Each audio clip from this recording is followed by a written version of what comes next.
এবার আল্লাহ জানের হিসাব নেবেন, বলবেন জানের হিসাব নেবেন, বলবেন যে তুমি কি 70 বছর পৃথিবীতে বেঁচেছিলে, তুমি 70 বছর পৃথিবীতে বেঁচেছিলে, কেমন করে তুমি কাটালে বলো, কেমন করে কাটালে?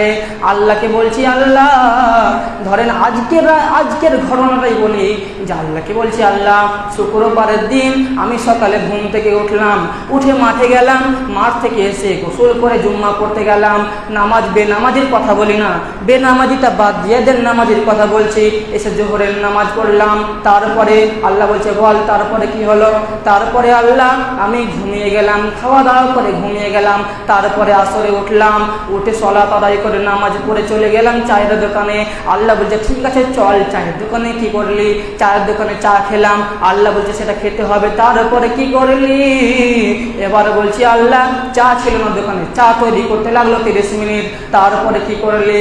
এবার আল্লাহকে বলছি আল্লাহ চা খাওয়ার পরে দোকানে 3 ঘন্টা আমি গান ভ্যান করে বকছিলাম। আল্লাহ বলছেন কেন কেন কেন তুই বকলি? এই হিসাবে তাহলে জাহান্নামে যেতে হবে। আল্লাহ কিয়ামতের দিন মাল এবং জানের হিসাব নেবেন। যদি কেন পড়ে যায় একবার তাহলে জাহান্নাম। যদি কিয়ামতের দিন আল্লাহ একবার কেন বলে দেয় তাহলে জাহান্নাম তোমার পক্ষে ওয়াজিব হয়ে গেল, তোমাকে জাহান্নাম যেতেই হবে। বন্ধু, উসমান গানি মুসলিম জাহানের খলিফা, তারা বুঝে নিতেন যে কখন জান লাগবে আর কখন মাল লাগবে।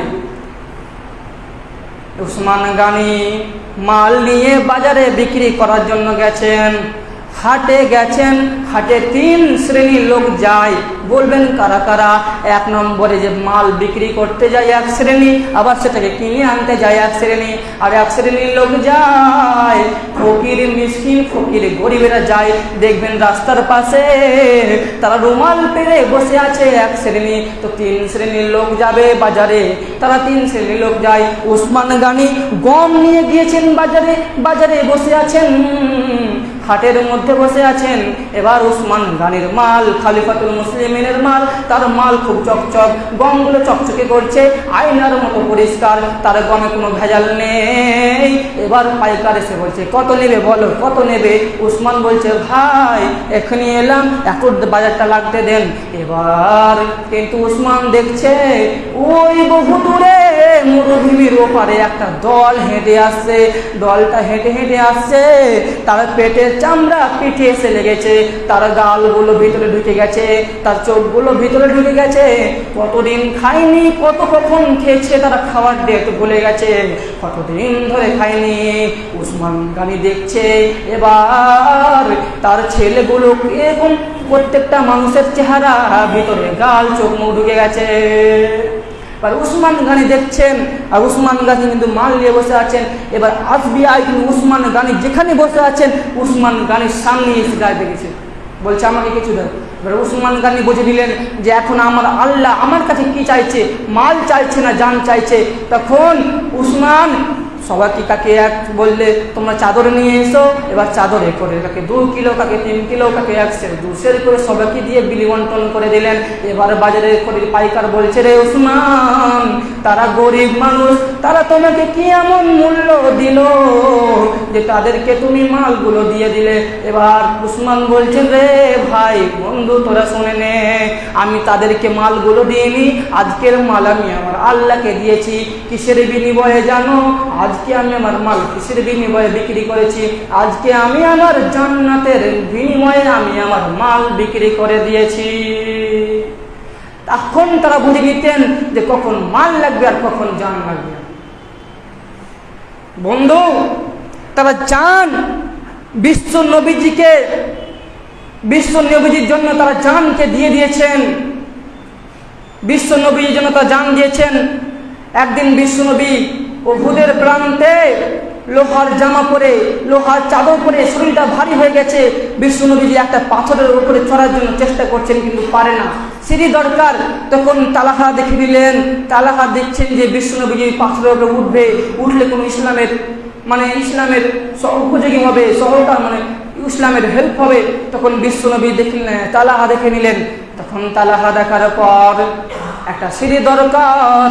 যখন তালহা দেখলেন সিঁড়ি দরকার, তখন তালহা সিঁড়ি খুঁজতে গেলেন না, তালহা নিজে লম্বা হয়ে শুতে গেলেন, নিজের লম্বা হয়ে শুতে গেলেন। এবার বলছেন, বিশ্বনবীকে বলছেন, ইয়া রাসূলুল্লাহ, আপনি আমার বুকের উপর পা রেখে উঠে যান। তখন বিশ্বনবীজি কি বললেন? তার আগে একটা উদাহরণ দিই। একটা লোক মনে মনে ভাবছে, প্রতিদিন কান্না করছে যে আমি বিশ্বনবীজির সঙ্গে যদি বিশ্বনবীর সাহাবী হয়ে থাকতে পারলে ভালো হতো, বিশ্বনবীর জন্য জান দিয়ে দিতাম। এটা হাদিস নয়, বুখারীর ঘটনা নয়, উদাহরণ একটা চালাক হাদিসের জন্য উদাহরণ দিচ্ছি। তখন লোকটা রোজ ভাবছে আর কাঁদছে, কিন্তু একদিন স্বপ্নে দেখছে লোকটা যে আমি বিশ্বনবীর সঙ্গে একই গাড়িতে চলে যাচ্ছি, আর গাড়িতে অনেক সাহাবা আছে, এবার চলে যাচ্ছি। এবার সামনে একটা রাস্তা কাটা আছে, সামনে রাস্তাটা কাটা আছে। এবার সে ভাবছে যে আজকে বিশ্বনবীর খেদমত করার সুযোগ পেয়েছি, সেখানে খাতা পূরণ করতে হবে তো। এবার বলছে যে আজকে বিশ্বনবীর খেদমত করার সুযোগ পেয়েছি। তখন সে গাড়ি থেকে লাফিয়ে গেল তাড়াতাড়ি। এবার লাফিয়ে যাওয়ার পর সে ইট খুঁজতে গেছে।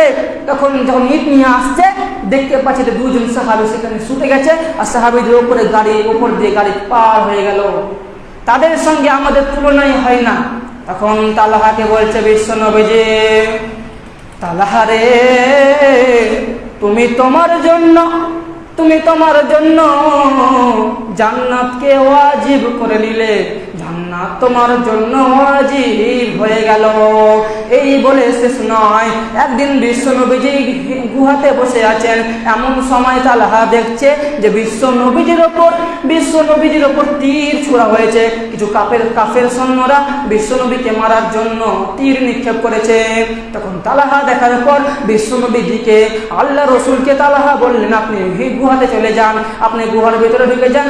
আপনার গুহার ভিতরে বিশ্বনবীকে ঢুকিয়ে দিয়ে তালহা এইভাবে গুহার মুখের সামনে সলেট হয়ে দাঁড়িয়ে গেলেন। এবার দাঁড়িয়ে যাওয়ার পর 180 খানা তীর তালহার দুই বাজুতে লেগেছে, বুকে লেগেছে। তালহা মারা গেলেন এবং আল্লাহ বিশ্বনবী নিজে জানাজার সালাত আদায় করলেন, জানাজার নামাজ পড়লেন এবং আল্লাহকে বললেন, আল্লাহ তোমার দ্বীনের জন্য, তোমার নবীর জন্য তালহা নিজের জীবনটাকে দিয়ে দিয়েছে, আমি ওর উপরে খুশি আছি, তুমিও খুশি হয়ে যাও। তখন তারা বুঝে ফেললে কখন জান লাগবে, কখন মান লাগবে। দ্বীনের জন্য, ইসলামের জন্য, নবীর জন্য তারা জীবনটাকে, জানটাকে বন্টন করে দিয়েছেন, তারা দিয়ে দিয়েছেন, তারা শহীদ হয়ে গিয়েছেন। এখান থেকে শেষ নয়। আব্দুল উজ্জা, এক সাহাবী, আব্দুল উজ্জা ওর নাম, সে গোপনে তার চাচা বিশাল কোটিপতি, কিন্তু তার বাপ নাই, এতিম, তার মা বিধবা, সে গোপনে ইসলাম গ্রহণ করে নিয়েছে।